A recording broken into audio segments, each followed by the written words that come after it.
Assalamualaikum warahmatullahi wabarakatuh. Selamat pagi teman-teman semua. Pada kesempatan kali ini, kelompok kami akan melakukan presentasi sebagai bagian dari tugas studi kelayakan bisnis. Saya Novianisa Fitriani selaku moderator yang akan memandu jalannya presentasi ini. Topik yang akan kami presentasikan adalah proposal studi kelayakan bisnis usaha es krim gelato. Presentasi ini disampaikan oleh kelompok 6 yang terdiri dari Anggi Meisya, Ripa Fadilah, Fitri Nurbaria, Aldi, dan Salwa. Langsung saja ke pemaparan pada aspek umum yang akan disampaikan oleh teman saya yaitu Anggi, kepadanya dipersilahkan. Baik, terima kasih kepada moderator. Di sini tuh aspek umum dasar gagasan usahanya itu potensi susu dan buah lokal di Kuningan masih belum dimaksimalkan. Nah, sementara minat terhadap produk olahan modern terus meningkat, peluang ini mendorong hadirnya usaha yang dapat meningkatkan nilai tambah komoditas daerah, mendukung petani serta memperkuat perekonomian lokal. Nah, untuk prospek pasarnya itu minat masyarakat terhadap dessert modern semakin meningkat, terutama di kalangan anak muda dan wisatawan. Kuningan itu memiliki banyak tempat wisata dan pertumbuhan gaya hidup kekinian yang mendukung tingginya permintaan. Nah, hal ini itu menunjukkan peluang gaya hidup kekinian yang mendukung tingginya permintaan. Nah, untuk manfaat ekonomi, yang pertama itu meningkatkan nilai tambah komoditas lokal, yang kedua itu membuka peluang kerja, yang ketiga itu memperkuat perekonomian daerah. Nah, untuk manfaat sosialnya itu yang pertama memberikan keterampilan baru, yang kedua meningkatkan kualitas hidup bermasyarakat, yang ketiga itu menumbuhkan kebanggaan daerah. Nah, untuk daftar riwayat hidup pengelolanya itu yang bernama Novi Anissa Fitriani, tempat tanggal lahir Majalengka 7 November 2003, agama Islam, alamat rumah Desa Cimanggu Girang, Kecamatan Cingambul, Kabupaten Majalengka, tempat usaha di Jalan Siliwangi Kuningan, pendidikan terakhir itu SMA, saat ini sedang berkuliah mahasiswa S1, pelatihan yang telah diikuti pelatihan usaha muda, pengalaman mengelola usaha kecil gelato rumahan, keterampilan itu pemasaran digital, bakat atau hobi mencoba resep baru dan membuat dessert, kegiatan sosial mengikuti belajar UMKM lokal.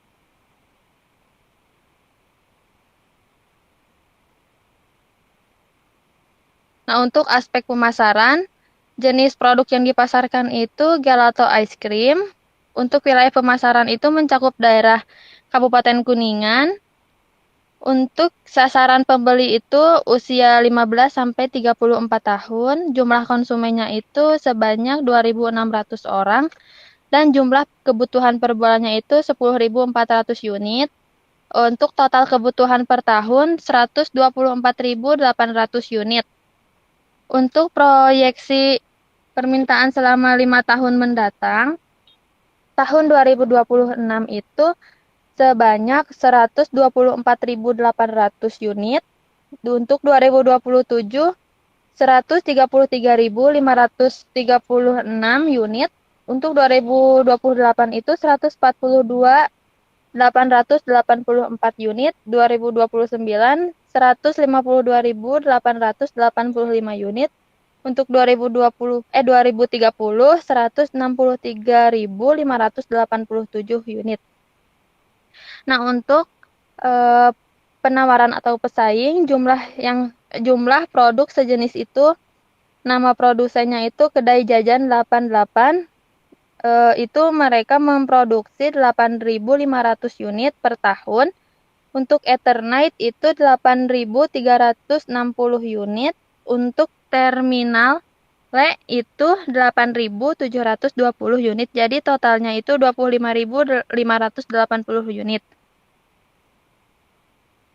Nah, untuk proyeksi penawaran atau pesaing selama 5 tahun mendatang itu 2026-nya itu 25.580 unit, 2027 27.371 unit, 2028 29.287 unit, 2029 31.337 unit, 2030 yaitu 33.530 unit. Nah, selanjutnya itu rencana penjualan dan pangsa pasar. Pada tahun 2026 itu permintaannya itu sebanyak 124.800. Nah, untuk penawarannya itu sebesar 25.580. Untuk peluang pasarnya itu 99.220. Untuk rencana penjualan 10.000 dan untuk pangsa pasarnya itu sebesar 10,08%. Untuk 2027 permintaannya 133.536, untuk penawaran 27.371, untuk peluang pasarnya itu 106.165, untuk rencana penjualannya itu 10.800. Nah, untuk pangsa pasar 10,17%. Nah, untuk 2028 permintaannya itu sebanyak 142.884, untuk penawaran 29.287 dan untuk peluang pasar 113.597. Untuk rencana penjualan 11.664, untuk mangsa pasarnya 10,27%.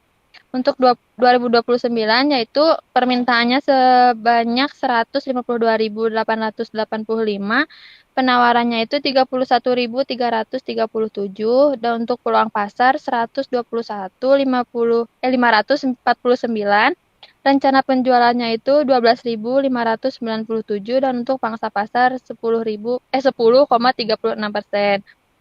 Nah, untuk 2030 permintaannya itu 163.587, penawarannya itu 33.530. Untuk peluang pasar 130.057, rencana penjualannya itu 13.605, untuk pangsa pasar yaitu 10,46%. Nah, untuk strategi pemasaran pesaingnya itu produk yaitu mutunya itu tinggi, rasanya umum, vanila, coklat, dan stroberi, ukurannya itu cup kecil, kemasannya itu modern dan praktis. Nah, untuk harga satuannya itu 28.000 dan untuk syarat pembayaran itu bisa tunai dan QRIS. Nah, untuk jalur penjualannya itu kita bisa di outlet, aplikasi pesan antar, GrabFood atau GoFood. Promosinya itu di media sosial dan influencer. Untuk strategi pemasaran perusahaannya itu yang pertama itu mutu gelato premium dengan bahan alami, buah-buahan lokal dan berkualitas. Ukurannya itu cup kecil, untuk kemasannya itu craft tube, yaitu dengan ramah lingkungan dengan desain elegan. Untuk harganya itu 25.000. Untuk syarat pembayaran itu tunai dan QRIS. Untuk potongan diskon itu di kita kasih 2%. Nah, untuk lainnya itu buah khas Kuningan dan susu segar lokal dari peternak lokal. Untuk jalur penjualannya itu outlet utama di Taman Kota Kuningan, event wisata kuliner kerjasama dengan kafe dan hotel lokal. Untuk promosinya itu media sosial dan influencer.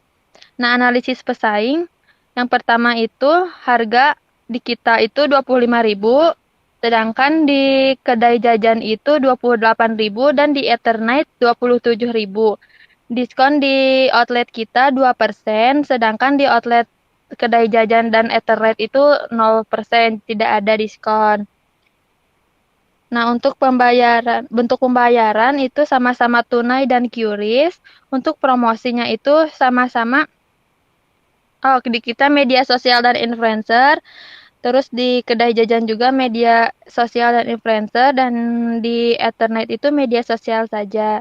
Untuk kemasannya itu di kita Crabtube dan di kedai jajan itu modern dan praktis, dan di Ethernet itu corn dan cup.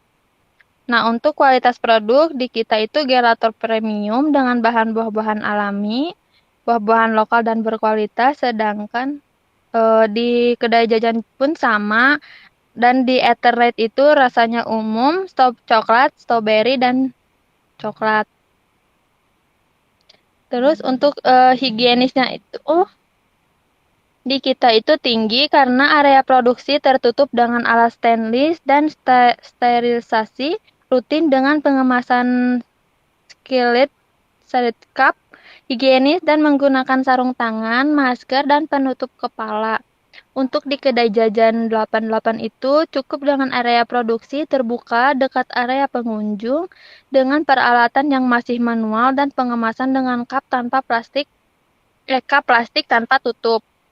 Untuk di Eternite baik dengan area produksi terpisah, sebagian peralatannya itu semi otomatis dan rutin dibersihkan. Untuk pengemasannya itu dengan cup plastik standar. Untuk pelayanan purna jual itu di kita memberikan pelayanan yang lebih unggul dengan membuka komunikasi melalui media sosial dan nomor WA bisnis untuk menampung kritik dan saran. Argogelato juga merencanakan program loyalty customer berupa next no berupa potongan harga sebesar 20% bagi pelanggan yang melakukan pembelian minimal itu 5 kali. Nah, sedangkan di kedai jajan 88 itu belum memiliki sistem pelayanan yang terstruktur. Layanan yang diberikannya itu umumnya hanya sebatas respon langsung apabila dapat keluhan dari pelanggan di tempat. Untuk Eternite telah menyediakan akun media sosial aktif yang digunakan untuk menerima saran dan masukan pelanggan. Selanjutnya itu lokasi usaha. Lokasi usaha kita di Kuningan Kota. Usaha kedai 88 itu di Kuningan Kota dan Eternite itu di Jalan Veteran Kuningan. Untuk kemudahan bahan baku, di kita itu sangat mudah tersedia susu dan buah lokal melimpah. Sedangkan di kedai 88 itu sedang karena bahan baku masih dari luar daerah. Nah, untuk Eternite itu terbatas karena bahan dari luar Kuningan. Untuk pemasok, di kita itu peternak dan petani lokal Kuningan atau dari kemitraan langsung. Untuk di kedai 88 itu dari toko grosir bahan makanan di pusat kota Kuningan dan beberapa lainnya diperolah dari distributor luar daerah. Nah, untuk Eternite itu diambil dari distributor di Bandung sehingga bahan baku tidak terlalu tersedia. Untuk lokasi usaha itu di kita itu sangat strategis dan mudah dijangkau. Untuk kedai 88 itu strategis, pusat kota, high traffic. Untuk di Ethernet itu strategis, area kuliner dan kafe. Mungkin hanya itu yang dapat saya sampaikan. Saya kembalikan lagi kepada moderator. Baik, terima kasih kepada Anggi yang telah menyampaikan aspek umum dan aspek pemasaran dari usaha kami. Nah, nextnya itu ada aspek produksi yang akan disampaikan oleh DLD, kepadanya dipersilahkan. Baik, terima kasih moderator. Di sini saya akan menjelaskan tentang aspek produksi. Yang pertama ada produk, ciri-ciri produk yaitu gelato premium berbahan dasar susu sapi segar dari peternak lokal Kuningan. Menggunakan buah khas daerah seperti mangga gedong, gincu, alpukat cigugur, jambu kristal, stroberi palutungan. Produksi dikemas dalam cup ramah lingkungan berukuran kecil, memiliki tekstur lembut, rasa alami tanpa pengawet, dan disajikan dengan tampilan menarik atau instagramable. Yang kedua ada kegunaan utama produk, yaitu sebagai makanan penutup atau dessert, sehat dan menyegarkan, memberikan pengalaman kuliner lokal modern bagi wisatawan dan masyarakat Kuningan, mendukung branding pariwisata daerah melalui cita rasa khas lokal. Terus selanjutnya proses produksi, skema atau bagan alur proses produksi. Inputnya itu susu sapi segar yang diproses penerimaan dan sortase bahan baku. Outputnya itu gelato siap jual. Terus buah segar lokal, diproses pencucian dan persiapan bahan. Outputnya itu berbagai varian rasa. Selanjutnya gula alami, yaitu diproses pencampuran dan pasteurisasi. Outputnya itu produk segar higienis. Selanjutnya bahan penstabil alami, diproses pendinginan dan aging. Outputnya dan siap dipasarkan. Selanjutnya cup dan kemasan, diproses pembekuan atau freezing dengan mesin gelato. Selanjutnya ramah lingkungan, diproses pengemasan dan penyimpanan suhu rendah. Next. Selanjutnya ada kapasitas produksi. Pada tahun 2026, rencana produksi memiliki 10.000 unit. Terus pada 2027 memiliki rencana produksi 10.800 unit. Pada tahun 2028 memiliki rencana produksi 11.664. Pada 2029 memiliki rencana produksi sebesar 12.597 unit. Pada tahun 2030 memiliki rencana produksi sebesar 13.605 unit. Selanjutnya, utilitas atau sarana. Biaya utilitas pemasangan instalasi listrik memiliki biaya 3 juta. Total biaya 3 juta. Terus pemasangan instalasi air atau PAM biaya 2.500.000. Total biaya 2.500.000. Terus pemasangan instalasi telepon 4.500.000. Total biaya 4.500.000. Total keseluruhan 12 juta.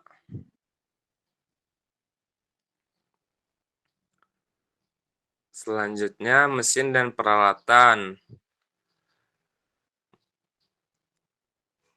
Nama mesin dan peralatan yaitu yang pertama ada mesin gelato, maker freezer, merek Caprigiani. Jumlah cuma 1 dan harga 5 juta. Terus ada mixer dan pasteurizer. Jumlah 1, harga 2 juta. Selanjutnya ada freezer penyimpanan, merek Polytron. Jumlah 2, harga 2.800.000. Total 5.600.000. Selanjutnya ada timbangan digital dan alat, merek Philips. Jumlah 2 dengan harga 300.000. Total 600.000. Selanjutnya ada meja stainless dan alat bantu. Jumlah cuma 1, harga 1.500.000. Selanjutnya ada mesin pasteurisasi merek Bravo dengan jumlah 1, harga 8 juta. Selanjutnya ada skop atau disher atau sendok takar merek Tramontina, memiliki jumlah 5 dengan harga 300.000. Total harga 1.500.000.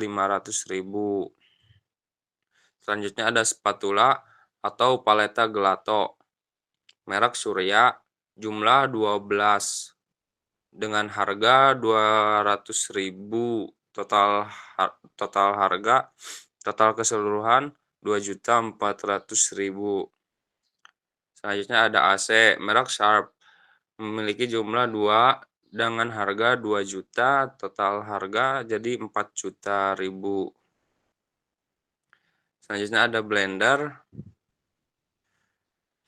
merek Mito, memiliki jumlah 2 dengan harga 150.000. Totalnya tuh 300.000. Selanjutnya ada templat stainless dengan jumlah 10 dengan harga 50.000 satuan, total total keseluruhannya 500.000. Selanjutnya ada termometer digital merek Celery jumlah 1 dengan harga 150.000. Selanjutnya ada showcase dengan merek Sanex jumlah 1 dengan harga 1.500.000 dengan total keseluruhan harga mesin dan peralatan yaitu 26.600.000.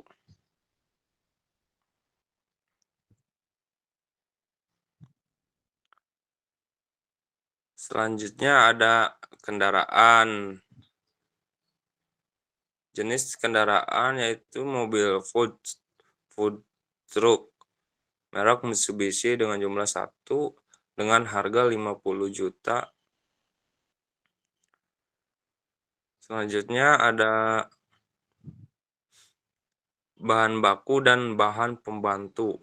Bahan baku utama dan bahan pembantu yang diperlukan sesuai dengan rencana produksi tahun 1, yaitu dengan bahan baku yang pertama tuh ada susu segar dengan fungsi sumber lemak dan protein utama untuk membuat tekstur lembut dengan jumlah 650.000, harga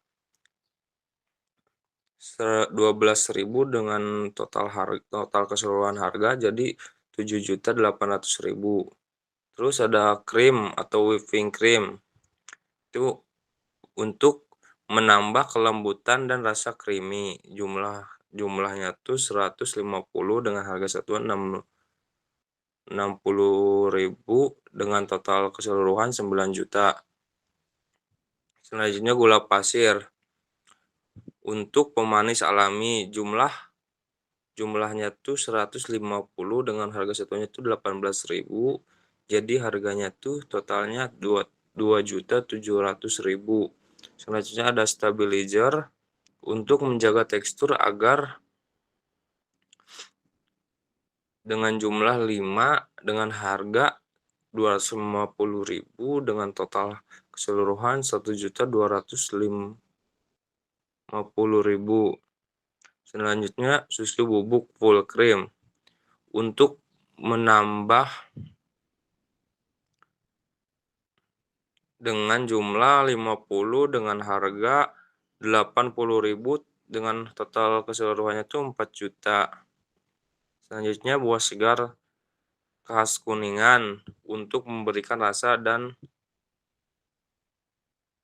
jumlah 100 dengan harga 50.000 dengan total keseluruhan harga 5 juta. Selanjutnya ada cup untuk kemasan penyajian jumlahnya tuh 10.000 dengan harga 800 dengan total harga 8 juta. Selanjutnya ada sendok kayu untuk alat makan pelanggan jumlah 10.000 dengan harga 150 perak dengan total harga 1.500.000. Jadi total keseluruhannya tuh 39.250.000. Selanjutnya persyaratan pembelian bahan baku. Bahan baku gelato akan dibeli dari supplier terpercaya yang mampu menyediakan buah segar khas Kuningan, susu, krim, gula, dan stabilizer yang food grade and halal. 3. Ketersediaan dan kesinambungan bahan baku. Gelato berbasis buah asli Kuningan akan menggunakan bahan baku utama dari petani lokal dan supplier terpercaya. Ketersediaan buah segar, susu, dan krim dipastikan setiap bulan untuk mendukung produksi rutin. Kesinambungan pasokan dijaga melalui kerjasama jangka panjang dengan supplier utama, serta cadangan stok minimal 20-30% dari kebutuhan bulanan. Selain itu, disiapkan alternatif supplier untuk mengantisipasi keterlambatan atau kekurangan pasokan, dengan demikian proses produksi gelato.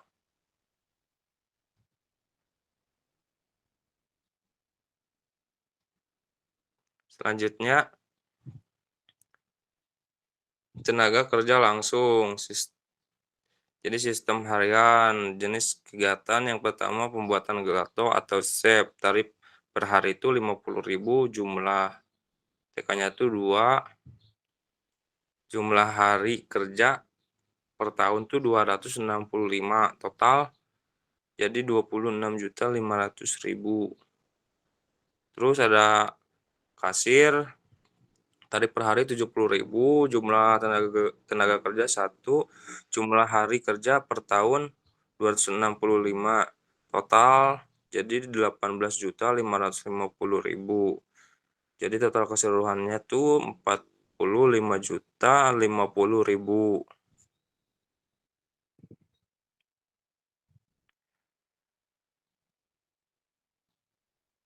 Selanjutnya ada biaya umum pabrik.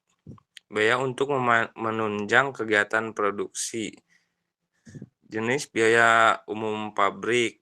Yang pertama itu pemeliharaan mesin dan peralatan dengan total harga 500.000. Suku cadang, bahan bakar, oli, dan lain-lainnya total 1 juta. Listrik, air, dan lain-lain total 5 juta. Terus pemeliharaan bangunan total 1.500.000. Total keseluruhannya itu 8 juta. Selanjutnya ada limbah. Kualitas limbah dan cara pembuangannya. Dalam usaha gelato buah khas Kuningan, limbah dibagi menjadi limbah organik, limbah cair, dan limbah padat non-organik. Limbah organik dari sisa buahan diolah menjadi kompos atau pakan ternak. Limbah cair dialirkan ke saluran pembuangan dengan filter sederhana agar tidak. Selanjutnya prosedur IPAL. Limbah cair dari proses produksi gelato dialirkan ke tangki penampungan sementara dan disaring untuk memisahkan padatan kasar. Selanjutnya, limbah diproses sebagai biologis dalam tangki IPAL. Skala kecil hingga terurai. Diperiksa kualitasnya dan dibuang ke saluran pembuangan umum atau parit resapan. Prosedur ini dilakukan rutin untuk menjaga lingkungan tetap bersih dan aman, sekaligus mematuhi regulasi pengelolaan limbah cair. Mungkin cukup sekian yang dapat saya sampaikan, kurang lebihnya mohon maaf. Saya kembalikan kepada moderator. Baik, terima kasih kepada Adik Aldi. Selanjutnya ada aspek orang dan SDM akan disampaikan oleh Fitri. Kepadanya dipersilahkan. Baik, terima kasih kepada moderator. Selanjutnya kita akan bahas aspek organisasi dan SDM. Di sini untuk nama perusahaannya Bisnis Gelato Ice Cream. Untuk nama pemiliknya itu Novi Anissa Fitriani, dan untuk kantornya itu ada di Jalan Siliwangi. Tahun berdirinya itu ini belum diubah jadi 2026. Untuk bagian atau struktur organisasinya di sini direktur utama yang di bawahnya ada manajer operasional dan keuangan, dan juga ada manajer pemasaran. Untuk manajer operasional dan keuangan, di bawahnya itu ada staf administrasi dan gudang, juga office boy atau general assistant. Untuk manajer pemasaran, di bawahnya itu ada office boy dan staf sales atau digital marketing.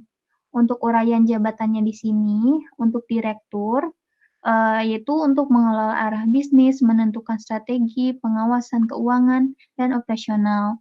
Jumlahnya itu ada 1 orang, dan untuk gaji per bulannya itu 3.500.000, dan kalau setahun itu 42 juta.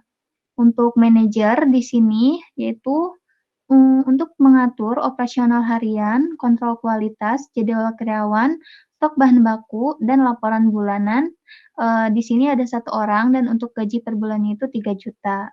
Dan untuk per tahunnya itu 36 juta. Dan untuk staf, di sini ada 2 orang, yaitu untuk mengelola dokumen perusahaan, menyusun laporan administrasi. Untuk gaji per orangnya itu 2 juta, Dan di sini kalau per tahun 48 juta. Untuk OB yaitu untuk membersihkan area toko, mencuci peralatan, dan menjaga kerapihan. Di sini cuma ada 1 orang, gaji per bulannya itu 1.500.000 dan untuk per tahunnya itu 18 juta. Jadi di sini jumlahnya itu ada 5 orang dan untuk total per tahunnya gaji semuanya itu 144 juta.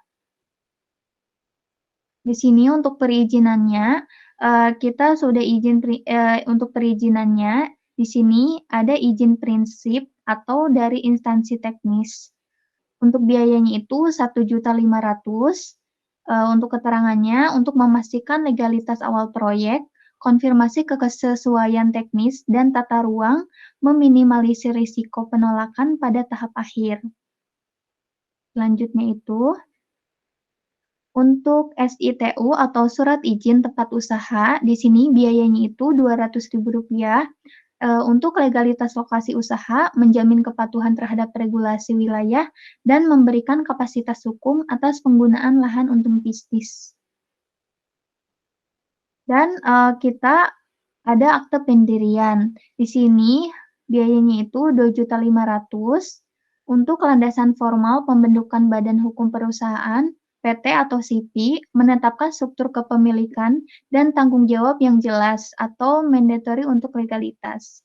Jadi totalnya di sini itu Rp2.850.000. Nah, selanjutnya itu ada untuk kegiatan praoperasi dan jadwal pelaksanaan. Di sini untuk survei pasar kita melakukan 4 bulan dalam 1 tahun, dan untuk biaya praoperasionalnya itu 1.500.000. Untuk menyusun rencana usaha kita melakukan 3 bulan dan tidak ada untuk biaya praoperasionalnya.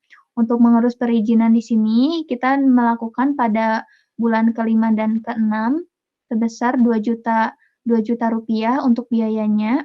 Terus untuk survei tempat usaha kita melakukan 3 bulan di sini. Untuk biayanya itu Rp500. Selanjutnya untuk survei mesin atau peralatan, kita di sini melakukan 2 bulan, untuk biayanya itu 2 juta, dan untuk instalasi listrik, air, dan telepon, di sini pada bulan 7 dan 8 sebesar 5 juta, dan untuk mencari tenaga kerjanya di sini pada bulan 6 dan 7 sebesar 1 juta. Untuk uji coba produksinya itu pada bulan ke-8 dan 9, Rp2.500.000, dan untuk operasionalnya itu di bulan 11 dan 12 sebesar Rp2.500.000. Jadi untuk keseluruhan biaya praoperasionalnya itu sebesar Rp17 juta. Dan untuk investasi kantornya, inventaris kantor, di sini mulai dari laptop administrasi, mereknya itu kita menggunakan Asus, jumlahnya 1, harganya 3 juta.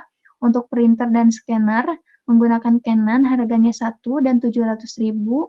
Untuk meja kerja menggunakan IKEA, jumlahnya 1, harganya 300.000. Ada kursi kantor di sini. Mereknya itu Sariman. Kita menggunakan 1 dan harganya 150.000. Untuk lemari arsip, mereknya itu Crisbo dan kita menggunakan 1, harganya 500.000. Untuk meja kasir, kita menggunakan Rape, jumlahnya itu 1 dan harganya 300.000. Dan ada juga untuk router WiFi, kita menggunakan merek Huawei, harganya jumlahnya 1, harganya 200.000, dan alat kebersihan kantor sebesar 100.000. Jadi untuk total inventaris kantornya ini sebesar 5.250.000.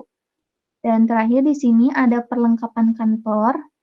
Di sini ada alat tulis menulis sebanyak 24 set atau unit, dan totalnya itu 240.000. Selanjutnya ada buku, kertas, atau set toner tinta, atau ada juga kop surat sebesar 500.000. Dan di sini untuk lain-lainnya ada materai, ada kebersihan, ada label, sebesar 350.000. Jadi totalnya itu 1.090.000. Selanjutnya itu kita akan bahas biaya proyeknya. Untuk biaya proyeknya di sini Untuk investasi harta tetapnya, untuk tanah dan bangunan kita tidak ada. Untuk mesin dan peralatan, totalnya itu 26.600.000, dari modal sendirinya itu 5 juta, dan dari kreditnya itu 21.600.000. Untuk inventaris kantornya itu, totalnya 5.250.000. Untuk dari modal sendirinya itu 5.250.000. Untuk modalnya itu dari modal sendiri semua sebesar 5.250.000.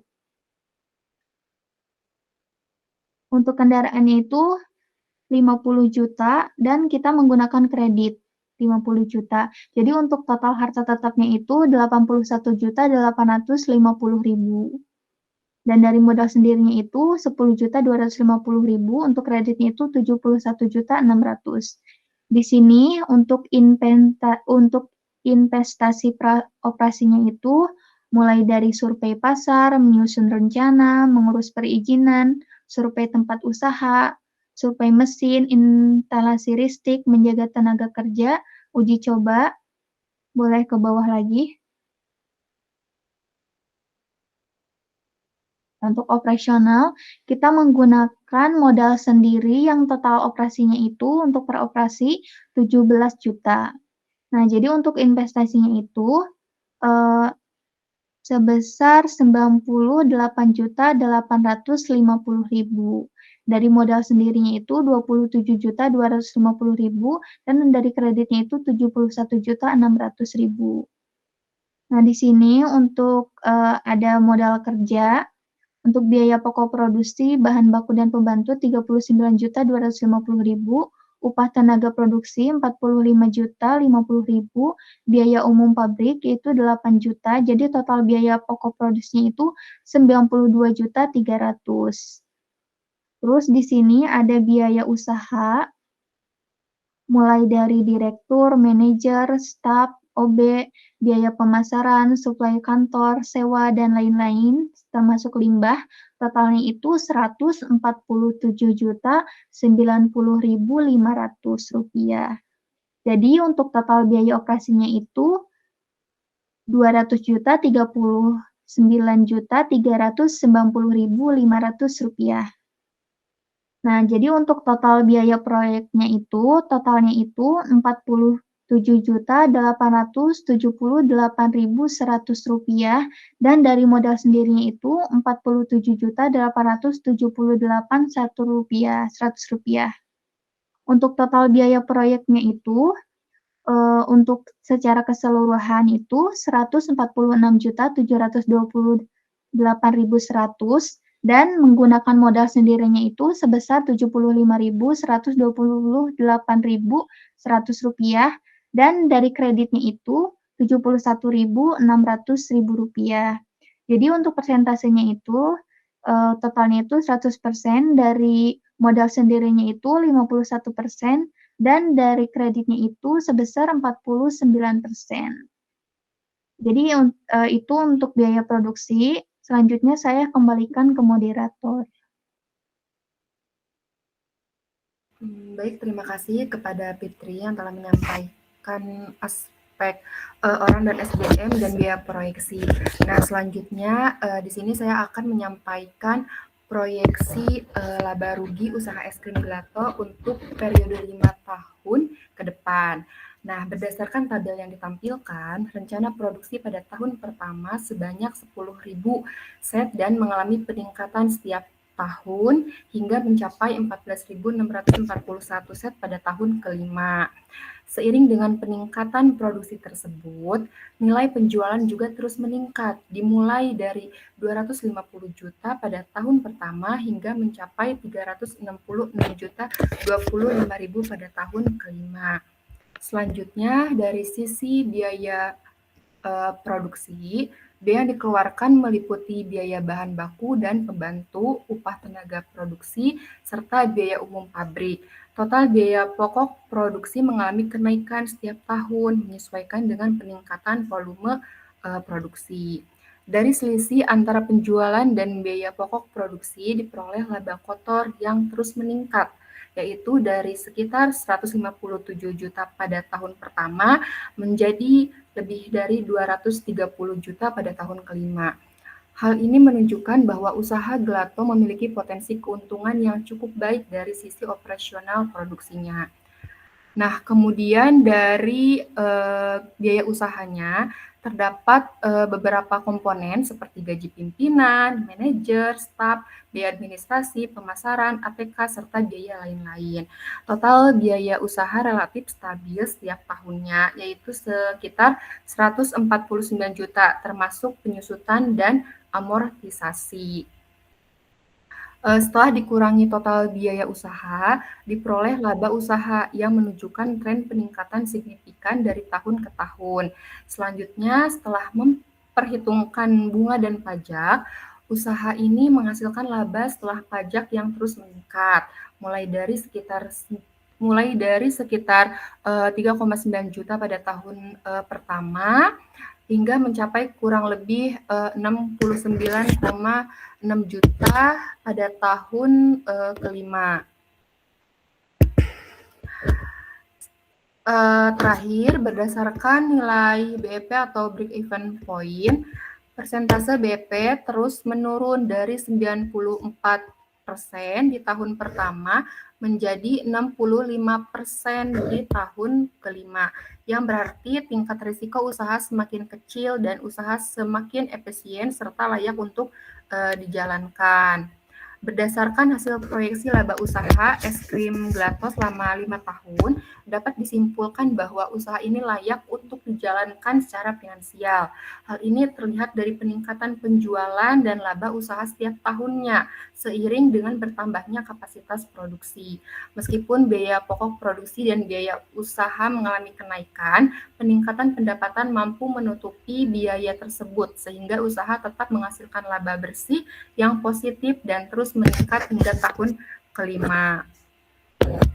Selain itu, nilai break-even point yang terus menurun menunjukkan bahwa risiko usaha semakin kecil dan tingkat efisiensi usaha semakin baik dari tahun ke tahun. Dengan demikian, usaha es krim gelato memiliki prospek keuntungan yang menjanjikan dan berkelanjutan dalam jangka panjang, sehingga dapat direkomendasikan untuk direalisasikan. Sekian penyampaian dari proyeksi laba rugi untuk usaha es krim gelato. Selanjutnya akan disampaikan oleh Ripa, kepadanya dipersilahkan. Baik, terima kasih kepada moderator. Untuk selanjutnya ada proyeksi arus kas. Nah, untuk di tahun sebelumnya itu masih modal sendiri, itu terdapat untuk total kas masuknya itu ada 146.728.100, itu dari modal sendiri 75.128.100, dan untuk kredit investasinya itu 71.600. Untuk di tahun pertama itu total kas masuknya ada 297.878.100, itu dari penjualan tunai 250 sama saldo awal itu 47.876.100. Untuk tahun kedua itu total kas masuknya ada 304.819.706, itu dari penjualan tunai 275 juta dan dari saldo kas awalnya 29.819.706. Dan untuk tahun ketiganya itu total kas masuk ada 330.406.607, itu dari penjualan tunai 302.500 sama dari saldo kas awal 27.806,607. Lah, terus dari tahun keempat itu total kas masuknya 374.546.491, itu dari penjualan tunai 332.750 sama saldo awalnya 41.796.491. Terus untuk tahun kelimanya itu total masuknya 440.591.790, itu penjualan tunainya 366.025.000 sama dari saldo kas awalnya 74.566.790. Untuk arus kas keluarnya, ini pada tahun sebelumnya itu ada di investasi, jadi total kas keluarnya 98.850.000. Untuk tahun pertama itu 244.162.774, itu dari biaya pokok produksi, biaya usaha, bunga, sama pajak. Untuk tahun kedua itu 253.17.480 untuk total kas keluarnya, sama dari biaya pokok produksi, biaya usaha, bunga, sama pajak. Untuk tahun ketiganya 264.714.496. Untuk tahun keempatnya 276.084.081. Terus untuk tahun kelimanya 294.466.366. Jadi untuk kas netonya itu untuk di tahun sebelumnya ada 47.878.100, itu dari total kas masuk dikurangi sama total kas keluar. Jadi sisanya 47.878.100. Untuk tahun pertama itu dari total kas masuknya 29297.878.100 dikurangi 162.774, itu jadi 53.715.326. Tahun keduanya 51.802.227. Untuk tahun ketiganya 65.692.111. Untuk di tahun keempatnya 98.462.410. Untuk di tahun kelimanya 146.115.424. Nah, ada kewajiban bank untuk tahun sebelumnya itu saldo kas akhirnya 47.878.100. Untuk tahun pertama itu ada kewajiban bank, ada angsuran kredit investasi itu 14.320.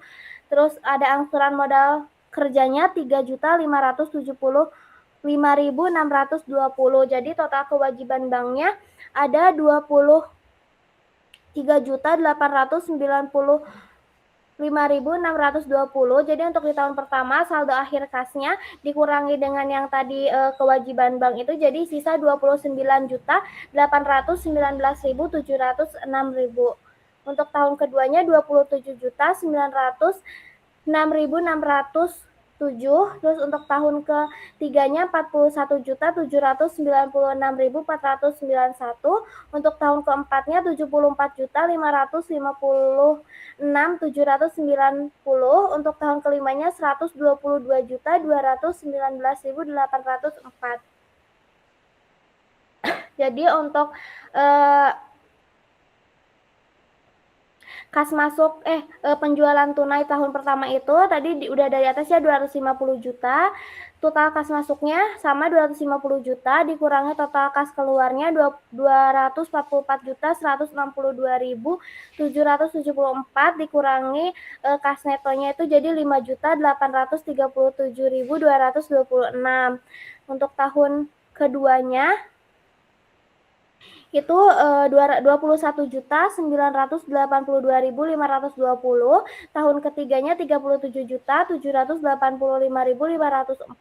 Tahun keempatnya 56.665.919. Tahun kelimanya 71.546.634. Nih, jadi untuk nilai sekarangnya di tahun pertama itu ada 3.648.226. Tahun keduanya 8.586.322. Tahun ketiganya 9.224.977. Untuk tahun keempatnya 8.646.533. Untuk tahun kelimanya 6.823.409. Jadi untuk hasilnya ini RR-nya itu 19,74%. Untuk NPV-nya ada di 5.383.948. Baik, terima kasih. Cukup sekian yang saya sampaikan. Saya kembalikan kepada moderator. Baik, terima kasih kepada Rifa. Selanjutnya yang terakhir ini ada proyeksi neraca yang akan disampaikan oleh Salwa, kepadanya dipersilahkan. Baik, terima kasih kepada moderator. Di sini ada proyeksi neraca, ada harta lancar dari tahun pertama 47.878.100, tahun ke-1 29.818.706, tahun kedua 20.806.607, tahun ketiga 41.786, tahun keempat 74.556.780, tahun kelima 122.218.804. Kenaikan ini mencerminkan arus kas operasional yang semakin sehat dan kemampuan perusahaan yang menghasilkan likuiditas yang baik.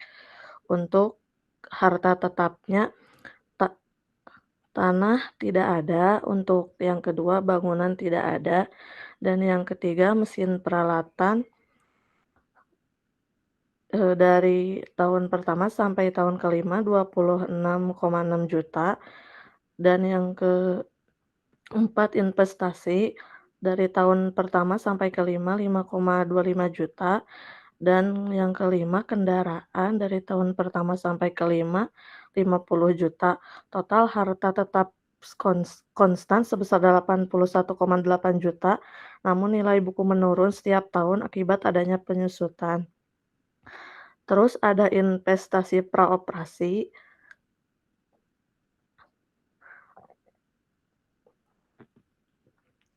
akumulasi praoperasi, amortasi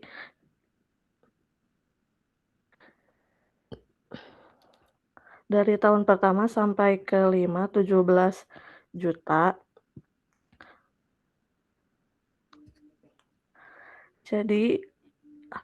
Jadi ini menunjukkan perusahaan telah memperhitungkan beban non-kas dengan baik.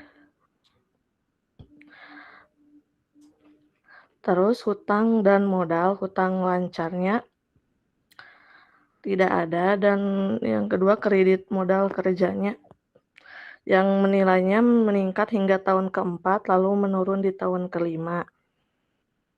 Ini menandakan hutang digunakan sebagai leverage pertumbuhan, pengelolaan kewajiban jangka pendek cukup terkontrol.